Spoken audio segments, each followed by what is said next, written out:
Friends நிறைய இடங்கள்ல பார்த்தீங்க அப்படின்னா, நேர்ல போய் பார்க்கறது. அந்த விஷயத்த நேர்ல போய் செய்யி. அவங்ககிட்ட நேர்ல போய் பேசு அப்படின்னு சொல்லும்போது, இந்த நேர்ல அப்படிங்கிற வார்த்தைக்கு மட்டும் இங்கிலீஷ்ல தெரியாம அப்படியே யோசிப்போம்.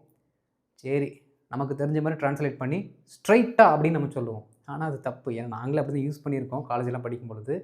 கொஞ்ச நாளுக்கு அப்புறம் தான் நம்ம கத்துக்கிட்டோம். அதற்கு வேற ஒரு வார்த்தை இருக்கு அப்படின்ட்டு. இந்த நேரில் அப்படிங்கிறதுக்கு நம்ம ஆங்கிலத்தில வச்சிருக்க வார்த்தை இன் பெர்சன். எப்படிங்க? In person. இந்த வார்த்தை இதுக்கப்புறம் நீங்க யூஸ் பண்ணுங்க.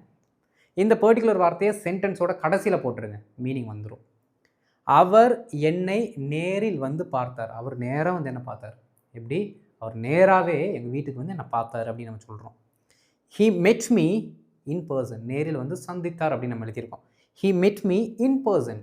இந்த இன் பெர்சன்ங்கிறது சென்டென்ஸோட கடைசியில போட்டாச்சு. ஆவணங்களை நேரில் வந்து நாம் கொடுக்க வேண்டும் அப்படின்னு நம்ம வச்சுக்கலாம். சப்ஜெக்ட் எழுதல. அதனால நாம் கொடுக்க வேண்டும். பாருங்க. We must submit the files. We must submit the files in person. In person. அவர்கள் என்னை நேரில் வரச் சொன்னார்கள். அவர்கள் என்னை நேரில் வரச் சொன்னார்கள். They asked me to come. They asked me to come in person.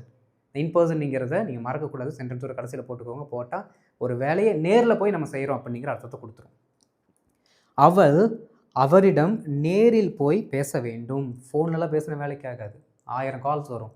அவள் என்ன பண்ணணும்? டைரெக்டாக போய் அவர்கிட்ட ஒரு டைம் மீட் பண்ணி பேசணும் அப்படின்னு நம்ம சொல்கிறோம். சரிங்களா? இந்த பர்ட்டிகுலர் சென்டென்ஸை நான் சொல்லிக் கொடுத்த இந்த வேர்டை வச்சு எப்படி இங்கிலீஷில் சொல்லலான்னு காமெண்ட்டில் போட்டுருங்க.